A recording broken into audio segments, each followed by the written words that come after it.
안녕하세요.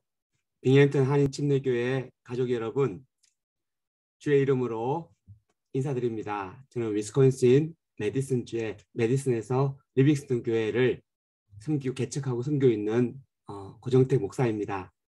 이렇게 부활의 복음, 또 산소망의 말씀을 부활절 빙앤턴 한인침례교회 가족 여러분들과 함께 나눌 수 있게 되어서 하나님께 감사와 영광을 올려드립니다. 저는 어느 때부턴가 아침이 되면 저희 아내와 일어나면서 하는 인사가 있습니다. 보통 사람들은 아침에 일어나면 어떻게 인사하죠? 굿모닝. 그렇죠. 그렇게 인사를 하죠. 근데 저희들은 아내나 저나 상관없이 먼저 이렇게 일어나는 사람이 이제 서로를 보면서 이렇게 인사를 합니다. 예수님이 부활하셨네.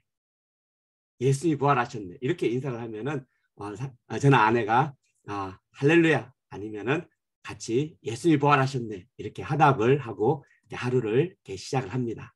여러분 오늘 부활절입니다. 여러분 옆에 계신 분들이 계시다면 한번 이렇게 인사하시기를 원합니다. 예수님이 부활하셨네. 예수님이 부활하셨네. 아멘. 예.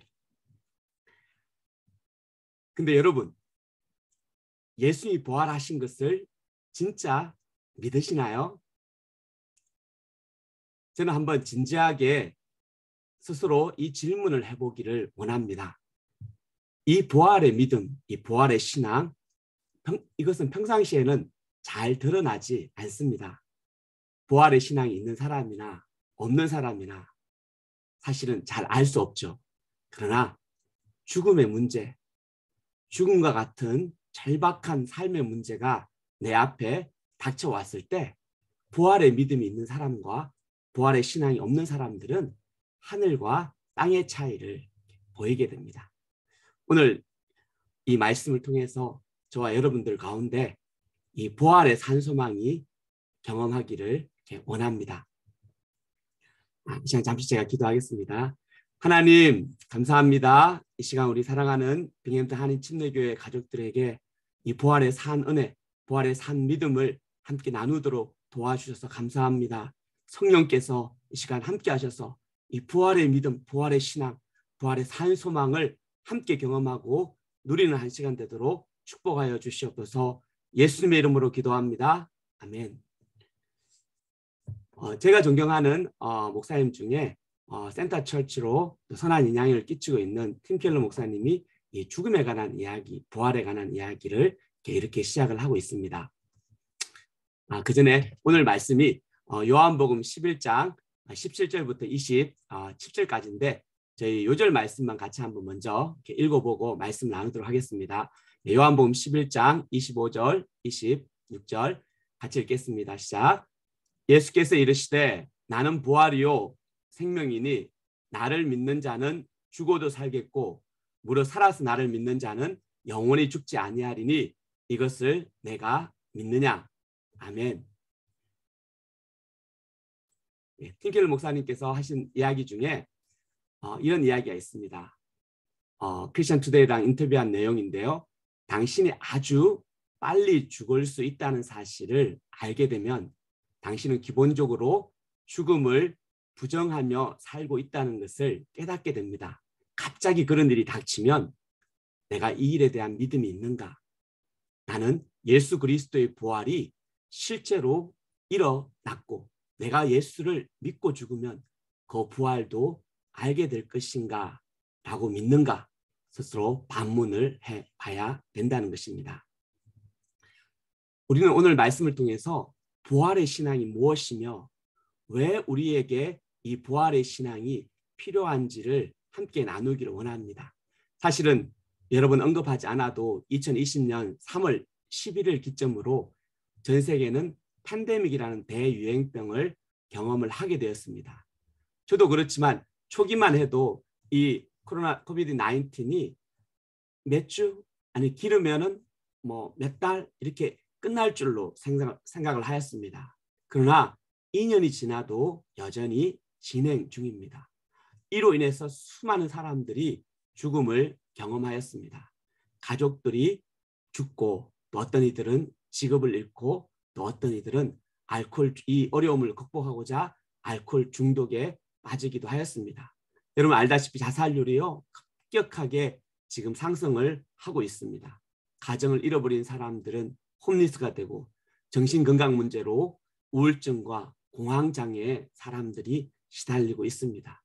여러분 신앙생활은 어떻습니까? 모일 수 없어서 온라인으로 예배가 진행되지만 사실은 이를 통해서 수많은 교회들이 문을 닫게 되었습니다. 어떤 통계를 보니까는 지난 코로나 기간 동안에요. 한인 교회들 냅니다. 팬데믹 기간에 2년 동안에 658개의 교회가 문을 닫았다고 했습니다. 이는 미주에 있는 한인 교회 20%입니다. LA와 뉴욕에서는요 30% 이상이 급감을 하였다고 합니다. 우리 개개인의 신앙은 어떠합니까? 성경은 부활이 우리들의 직면하고 있는 이 모든 도전들을 이길 힘이 있다고 말씀을 하고 계십니다. 아니 오히려 부활이 없다면, 부활 믿음이 없다면 여전히 우리는 죄 아래 놓여 절망하고 망하게 되며 하나님의 말씀도 온전히 깨닫지 못하고 세상에서 가장 불행한 사람이라고 오히려 이야기를 하고 있습니다. 오늘 말씀을 통해서 저희가 오늘 말씀은 요한복음 11장은 사랑하는 오라버니 죽음으로 인해서 오라버니의 이름으로 인해서 한 자매의 이야기로 시작을 하고 있습니다. 예수님은 이 자매를 통해 저희들에게 절망의 시대 속에서 진짜 산 소망이 무엇인지 우리에게 가장 필요한 신앙이 무슨 신앙인지를 다시 한번 알려주십니다. 그것은 바로 부활이요 생명이신 예수 그리스도이십니다. 이 부활절 날 저에게 산 소망을 경험하고 누리고 체험하기를 원합니다. 요한복음 11장을 잠깐 리뷰를 하면요. 예수님이 참으로 사랑하시는 한 가족이 있었습니다. 마르다와 마리아 그리고 그 오라버니 나사로가 있었는데 갑자기 나사로가 위독한 병에 걸렸다는 이야기로 이 요한복음 11장은 시작이 됩니다.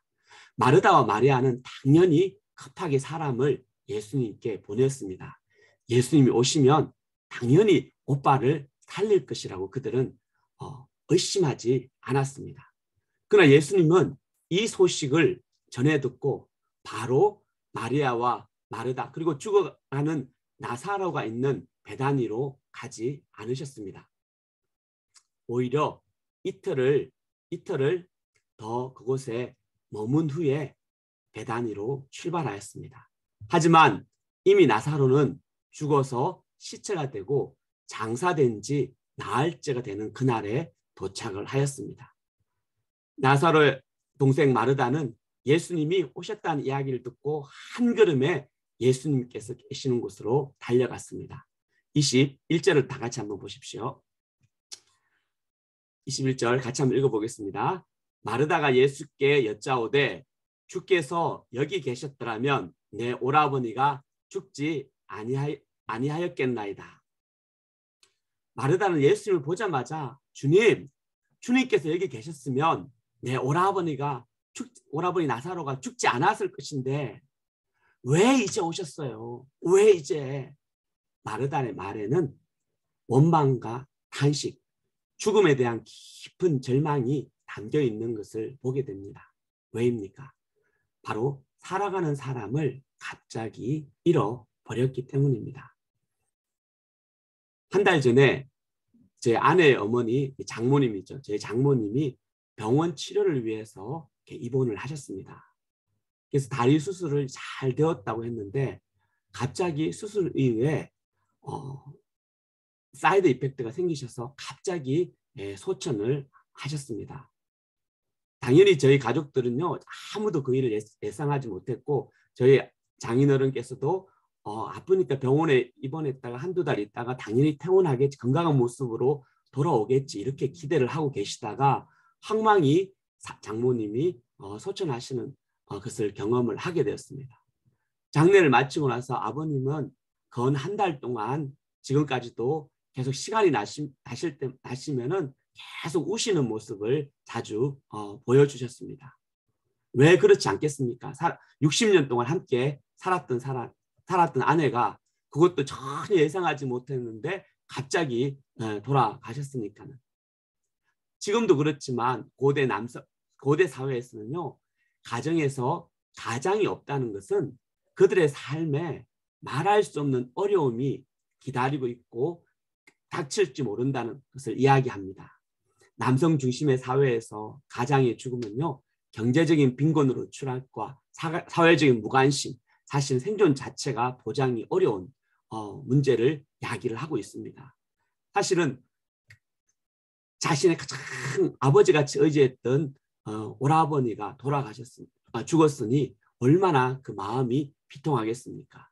또한 무엇보다도 예수님이, 그렇게 사랑하시는 예수님이 빨리 응답해 주지 않았다는 것에 대한 원망, 기도를 했지만 기도가 응답되지 않았다는 그런 원망도 그들에게 있었을 것입니다.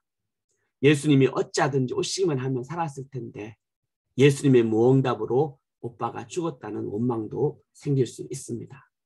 믿고 신뢰하던 예수님께 한편으로 또 배신당한 느낌도 들었을지 모릅니다. 그래도 마리아는 한 가지 작은 기대를 가지고 있었습니다. 그때 예수님이 마르다에게 어떤 놀라운 이야기를 하십니까? 내 오라비가 다시 살아나리라. 내 오라비가 다시 살아나리라. 근데 이 이야기를 듣고 마르다는 이렇게 반응합니다. 24절 마르다가 이르되 마지막 날 내가 부활 때에는 다시 살아날 줄을 내가 아나이다. 마지막 날 부활 때 다시 살아날 줄을 내가 아나이다. 이렇게 마르다는 고백하고 있습니다. 이곳에서 저희들은 마르다의 신앙의 특징이 무엇인지를 잠시 발견을 하게 됩니다. 마르다에게는 부활의 신앙은 단지 지적인 아는 신앙이었습니다. 마치 하나님께서 천지를 창조하신 것을 내가 알아. 예수님이 나를 사랑하시는 것을 내가 알아. 언젠가는 부활하는 것을 내가 알지. 하지만 이 아는 신앙의 한계가 무엇입니까? 그것은 절대 절망의 시간에 전혀 마르다에게 힘도 위로도 되지 못한다는 것입니다. 아는 신앙은 믿음과는 사실은 전혀 다른 것입니다. 얼마나 우리들은 자주 아는 신앙을 내 믿는 신앙으로 착각하고 믿음으로 착각하고 살아가는지 모릅니다. 그러나 내가 어찌할 수 없는 상황, 현실 속에서 말할 수 없는 죽음과 같은 고난의 문제들이 우리들한테 왔을 때 비로소 우리들은 발견하게 됩니다. 내가 정말 믿음이 없는 사람이라는 것을. 내가 믿는다고 하지만 실제적으로는 믿는 것이 아니라 지적인 동의로 아는 데서 멈췄다는 것을. 여러분, 오늘 우리 내 삶에 부딪히는 수많은 절망과 좌절, 힘듦과 원망, 가득한 이유가 여러분 무엇이라고 생각하십니까? 더 이상 꿈꾸기를 포기하고 하루하루 살아가는 것에 만족하며 하나님의 말씀을 읽고 하나님의 메시지를 들어도 전혀 가슴이 뛰지 않는다면 여러분, 우리들의 신앙과 우리들의 믿음은 사실은 믿는 신앙이라기보다는 아는 신앙일 가능성이 높습니다. 제가 일주일에 한 번씩 캠퍼스에 나가서 이제 전도를 이렇게 합니다. 그 가운데 만나는 수많은 학생들이 사실은 기독교 가정에서 태어나서 성장했다고 하는 학생들을 만나게 됩니다. 그 학생들은 고등학교를 졸업하고 엄마 아버지가 계신 집을 떠나고 이제 캠퍼스에 오면서부터 자기 신앙과 하나님과도 굿바이를 한다고 하였습니다. 왜 그럴까요? 왜 이들이 고등학교 졸업과 함께 신앙을 떠나버릴까요? 물론 많은 이유가 있습니다. 그러나 가장 핵심은 뭐냐면 그 자녀들이, 그 학생들이 믿는 신앙이 아니라 단지 아는 지적인 신앙, 내가 배운 대로 배워서 아는 예수, 배워서 아는 하나님, 내가 경험하고 체험하고 누렸던 신앙이 아니라 지적인 동의의 신앙을 가지고 있었기 때문이다. 아는 것은요, 아는 것을 위해서 삶을 헌신하는 사람들은 사실은 많지 않습니다. 세상에 사실 우리가 믿는 신앙을 세상 사람들은 신념이라고 부르죠. 믿음이 이 세상 사람들도 사실 이 신념이 있는 사람들을 통해서 이 세상이 움직여가는 것을 많이 보게 됩니다. 환경운동을 하기 위해서 자신의 삶을 환경운동이 가장 절실한 문제고 우리가 살아가는데 필요한 문제라고 생각하는 사람들은 그 신념을 따라서 자신의 인생을 헌신하는 것을 또 보게 됩니다. 지적으로 아는 사람은 사실은 신앙생활에서도 헌신하기가 쉽지가 않습니다. 가슴을 뛰게 하는 열정도 내일의 비전도 그 안에서는 발견할 수가 없습니다. 다만 딱딱하고 무거운 형식적인 신앙만 남아있기 때문에 자신이 선택해야 될 자유의 시간이 왔을 때 미련 없이 그 신앙과 굿바이를 하게 되는 것을 보게 됩니다.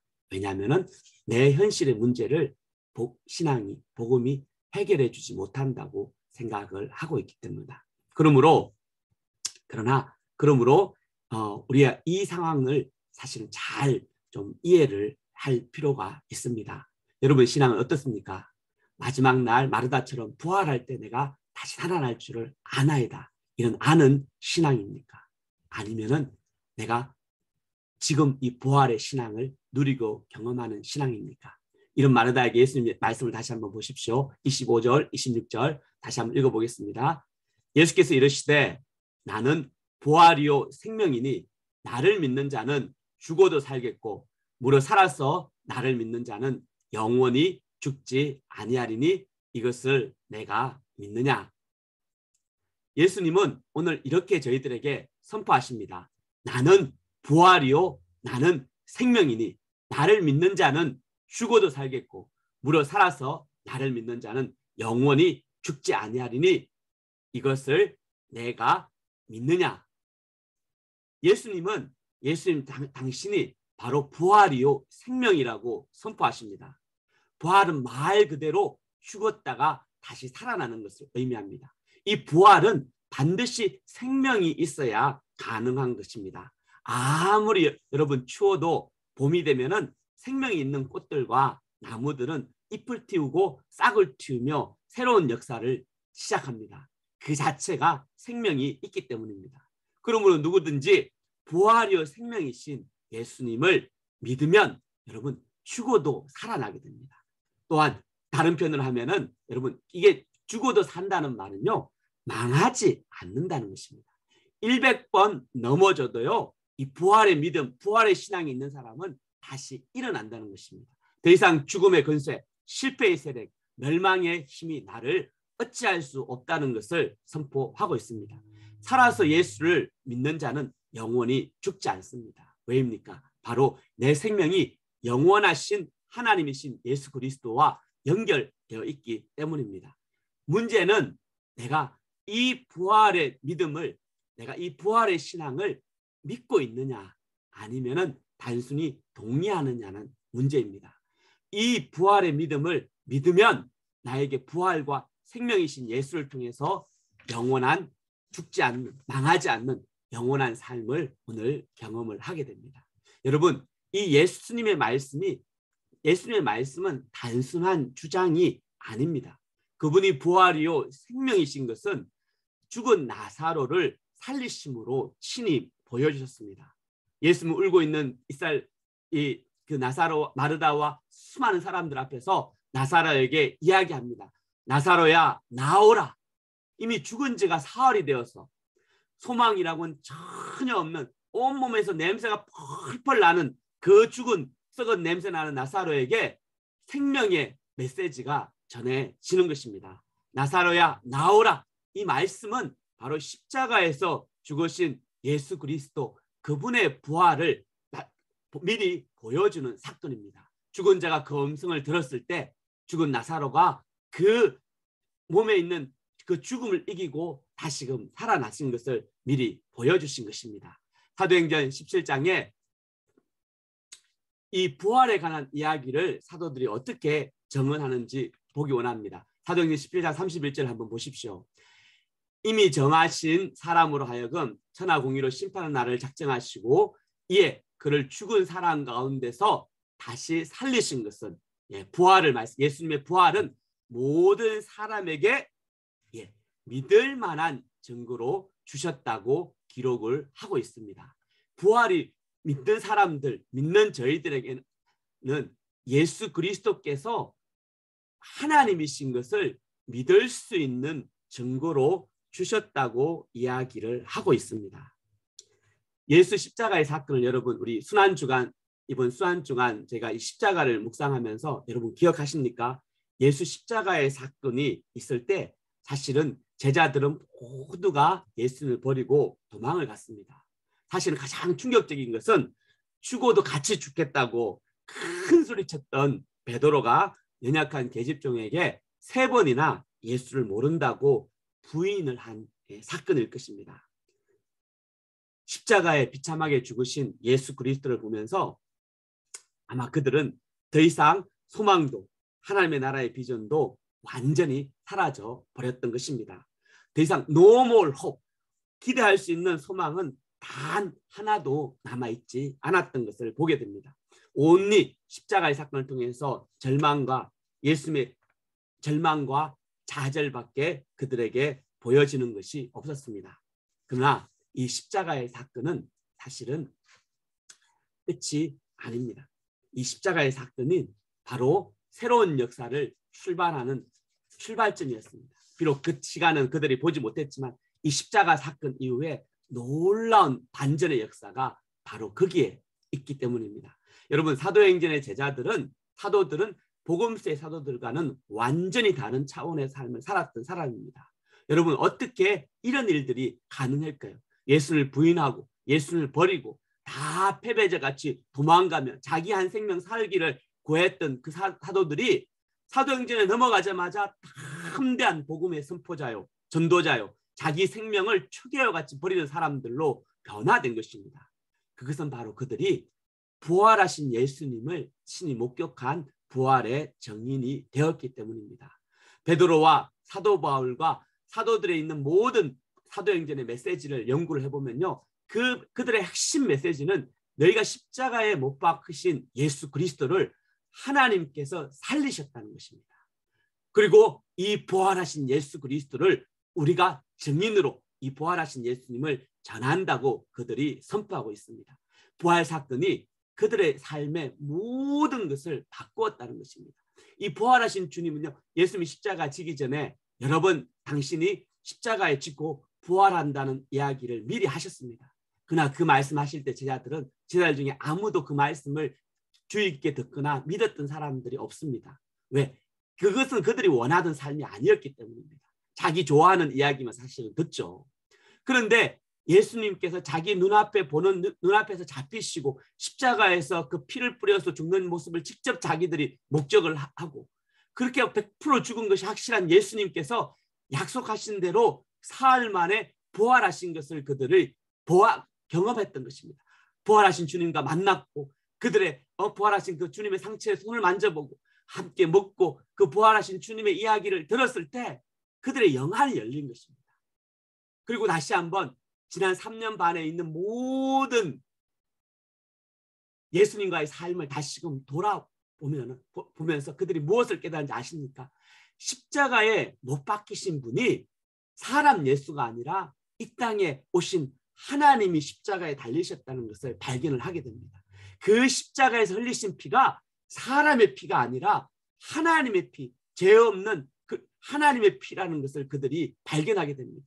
그래서 그 십자가의 사건이 내 모든 과거와 현재와 미래의 죄악을 용서해 주시고 사해 주셨다는 그 하나님의 사랑의 결정판인 것을 그때 그들이 발견합니다. 그리고 예수께서 하셨던 모든 기적들, 예수께서 하셨던 모든 말씀들이 하나님의 말씀, 진리의 말씀, 반드시 이루어지는 말씀인 것을 그들이 발견을 하게 된 것입니다. 이 십자가의 사건을 통해서 그들이 비로소 하나님의 말씀에 눈이 뜨인 것입니다. 이 십자가의 사건을 통해서 비로소 예수의 실체가 그들에게 보여지는 것입니다. 누구든지 이 십자가의 은혜를, 십자가를 경험하고 이 부활을 체험한 사람들은요, 그 삶이 변화되지 않을 수가 없습니다. 제가 2003년에 미국으로 박사과정을 위해서 이렇게 공부를 이렇게 가족이 왔습니다. 그러나 영어도 잘 안 되고 또 공부하는 것이 너무 챌린지가 되어서 박사과정을 다 못 마치고 석사로 이제 졸업을 할 때 그때 하나님 앞에 기도하는 시간을 가졌습니다. 왜 이걸 어떻게 해야 되나? 이제 어떻게 계속 박사과정을 진행을 해야 되나? 아니면 하나님이 다른 계획이 있는가? 근데 기도하다가 하나님이 저에게 마음의 부르심을 주셨습니다. 나를 위해서 한번 내 삶을 한번 헌신해 보지 않겠느냐? 풀타임으로 한번 사역을 해보지 않겠느냐? 그런 부르심을 받았습니다. 처음에 제가 당황했습니다. 한 번도 그런 생각을 해본 적이 없는데 마음에 주님께서 그런 소원을 주시고, 그래서 하나님의 부르심에 응답을 해서 마침 아내가 이제 LA에서 이제 간호사로 이제 취직을 할 수 있는 기회가 생겼고, 저도 신학교에 어드미션을 받아서 이제 원래 오레곤 스테이트에서 공부를 하고 이제 LA로 이제 이사를 가게 됐습니다. 그래서 저는 신학 공부하고 아내는 간호사로 다 일하면 너무 좋겠다, 이런 좋은 그림을 가지고 내려갔는데, 이제 여러분 아시죠? 이제 유학 시간이 끝나고 미국 생활이 이제 진짜 시작이 되는 것입니다. 아내는 병원에서 갑자기 하이어를 안 하겠다고 통보가 오고, 저는 이 중간에 I-20 바뀐 사건 때문에 신학교에서 어드미션을 계속 진행할 수가 없다, 학교를 못 들어온다, 다시 오고 싶으면 I-20 발급해준 한국에서 학생 비자를 다시 받아오라는 이야기를 받았습니다. 신학 훈련 받기 위해서 갔는데 신학 공부도 못하고 또 생활해야 되는데 아내는 또 이렇게 직장도 구할 수 없고 갑자기 오도 가도 못하는, 답이 안 나오는 이 상황에 처하게 된 것입니다. 그때 새벽에 하나님 앞에 엎드려 기도할 때 갑자기 하나님께서 이 말씀을, 요한복음 11장 말씀을 제 마음에 깨닫도록 도와주셨습니다. 그리고 하나님께서 이틀을 예수님께서 이야기를 들으시고 이틀을 더 머무신 뒤에 하셨던 말씀이 기억나게 하시는 겁니다. 마음에 그때 하나님께서 하나님이 예수님께서 이틀을 머무신 것처럼 저보고 이틀을 이곳에 더 머물러 있으면 부활이요 생명이신 예수 그리스도를 내가 경험할 수 있겠다, 그런 마음을 주셨습니다. 그래서 방향을 바꿔서 이제 LA에서 이제 생활을 이제 잡을 얻어서 생활을 하게 됐습니다. 조그만 이제 회사에 취직을 해서 일을 하고 또 작은 교회에 이제 자비랑 전도사로 사역을 하는데요. 생각보다 신분 문제가 해결이 안 됩니다. 저는 이틀 머물면 주님께서 다시금 살아오신다, 부활하신다는 것을, 부활의 역사를 이루실 거란 기대를 가지고 이틀을 기다리겠다 생각을 했는데, 그 이틀이 저와 아내에게는 6년의 시간이 되었습니다. 6년이 지났어야 이제 저희가 신분의 문제를 해결하고 또 이제 다시 신학 공부를 재시작을 할 수 있었습니다. 그 6년의 기간 동안 하나님은 저희에게 놀라운 사실은 일들을 행하셨습니다. 회사에서 일을 하고 사회생활을 하면서 이 땅의 삶이 얼마나 사람들이 수고하고 애쓰는지, 그들의 수고와 애씀이 참 하나님이 없다면 얼마나 고통스러운 삶인가를 또 보게 하셨습니다. 그리고 그 기간 동안에 하나님은 기도하는 훈련과 또 작은 교회를 섬기면서 영혼들을 사랑하는 것과 그리고 하나님의 소망, 하나님의 꿈, 교회에 대한 비전을 그곳에서 주시면서 6년 동안 훈련을 그 기간을 지나면서 한 번도 하나님은 마음에 이것이 힘들어서 포기해야 되겠다, 아니면은 다른 계획을 가져야 되겠다고 생각한 경우가 없었습니다. 다만 몸은 힘들고 삶은 앞이 보이지 않지만 부활이요 생명이신 예수님께서 반드시 일을 하신다는 그 믿음을 가지고 인내하게 되었습니다. 때가 되니까 하나님이 5년 지나니까는 그 막혔던, 그 묶여있던 문들을 열어주시고, 그리고 6년 때 다시금 이제 하나님께서 원래 저희들을 위해서 계획해뒀던 그 길을 갈 수 있었던 것을 제가 발견하고 고백합니다. 그때 제가 깨닫는 한 가지는 주님은 부활이요 생명이요 살아서 나를 믿는 자는 죽어도 살겠고 살아서 나를 믿는 자는 영원히 망하지 않는다는 것을 제가 그때 경험을 했던 것을 기억합니다. 여러분, 절망의 때를 살아갈 때 소망을 찾아보기 힘든 시간을 걸어가는 우리들에게 이 환난과 어둠을 이기는 유일한 힘은 바로 부활하신 예수 그리스도입니다. 이 부활의 신앙, 이 부활의 믿음이 있는 사람입니다. 나는 부활이요 생명이니, 여러분, 이 부활이요 생명이신 예수 그리스도를 믿을 때 내 삶에 있는 절망과 짓눌림, 우울증과 걱정과 근심과 이 모든 것들을 극복할 수가 있습니다. 왜냐하면 죽어도 살기 때문입니다. 부활신앙은 결코 여러분 인생 가운데 망하지 않는, 망할 수 없는 신앙을 말씀을 하고 계십니다. 선하신 하나님께서, 부활하신 예수님께서 절망을 소망으로 바꿔주시고 모든 것을 합력해서 선을 이루어 주시는 겁니다. 다만 저희가 이것을 믿느냐, 이 부활의 신앙을 내가 아는 것이 아니라 믿을 때 그때 산 소망이 있습니다. 저희 신앙생활하는 자매님이, 그 자매님이 몸에 진짜 모든 이 병을 가지고 있습니다. 암 수술도 했고요, 또 위도 잘라내고요, 그리고 또 이 지금도 이 몸에 그 신경들이 이제 굳어가는 이제 그런 병을 가지고 있습니다. 그리고 늘 아직도 이렇게 약을 먹고 있지만 이게 얼굴이 탁탁탁하는 이제 그런 증상도 있고요. 그런데 아마 저희 공동체에서 가장 액티브하게 복음을 섬기는 자매입니다. 그 자매가 날마다 고백하는 것이 죽어도 산다는 것입니다. 그래서 힘들고 어렵기 때문에 하나님의 일을 할 수 없는 게 아니라 힘들고 어려운 거는 자기 평생 따라다닌다는 겁니다. 다만 한 가지, 내가 마음에 이 부활이요 생명이신 예수가 있기 때문에 나는 죽어도 산다. 나는 죽어도 살기 때문에 오늘 나에게 주신 한 영혼에게 그리스도의 사랑을 전하는 것을 포기할 수 없다. 그리고 예수 그리스도를 위해서 온전하게 헌신해서 살아갈 때 그 자매를 통해서 많은 열매들이 맺히는 것을 보게 하셨습니다. 여러분, 이 사실을 기억하시기 바랍니다. 예수님은 부활이요 생명입니다. 이 부활이요 생명인 예수님만이 우리의 산 소망이십니다. 할렐루야. 여러분, 부활의 신앙, 부활의 믿음이 있다면 우리들에게 어떤 일이 일어날까요? 그렇습니다. 포기함이 없습니다. 예수 그리스도의 부활 믿음은 넘어져도 다시 한번 일어날 힘이 부활의 믿음 안에 있습니다. 그리고 이 소망을 붙들고 나아갈 때 우리의 삶 가운데 놀라운 역사, 다시 한번 기도할 수 있고요, 다시 한번 찬양할 수 있고요, 다시 한번 트라이할 수 있습니다. 그것이 바로 부활의 산 믿음입니다. 여러분, 오늘이 바로 이 부활절입니다. 이 부활절 날 지금 저와 여러분들에게 마르다가 했던 고백을 다시 한번 하기 원합니다. 주여, 그래하오다. 주는 그리스도시요 세상에 오시는 하나님의 아들이신 줄을 내가 믿나이다.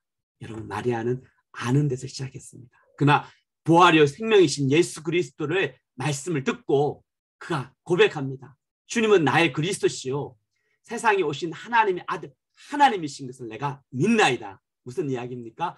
주님께서 우리 오라버니를 살리실 줄을 내가 믿는다고 고백을 하는 겁니다. 그 믿음대로 마르다는 부활을 오라비의 부활을 경험을 하게 되고 부활의 실체이신 예수 그리스도를 인격적으로 믿고 부활의 정인으로 삶을 살아가게 된 것입니다. 여러분, 이 부활의 산소망, 예수님이 부활하셨네. 여러분, 예수님이 부활하셨네. 이 부활의 산소망을 여러분 오늘 소유하고 누리는 저와 여러분 되기를 축복합니다.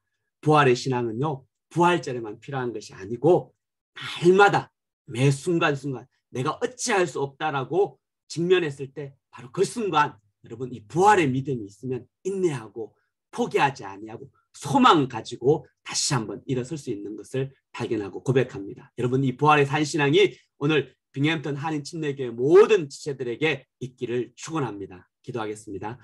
주님 감사합니다. 이 시간 부활이요 생명이신 예수 그리스도를 알려주셔서 감사합니다. 이 부활절날 이렇게 함께 예배드릴 수 있는 은혜를 주셔서 감사합니다. 이 부활의 신앙이 사랑하는 가족들, 이 빙햄턴 한인 침례교회 모든 가족들에게 넘치도록 하여 주시고 이 부활의 산 소망, 이 부활의 산 믿음으로 주님이 어려움들을 돌파해 가서 이기고 하나님께 영광 돌리도록 축복하여 주시기를 기도합니다. 주께서 영광 받아 주시고 함께하여 주시옵소서. 축복하고 예수님의 이름으로 기도합니다. 아멘.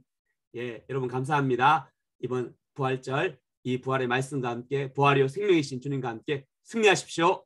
아멘.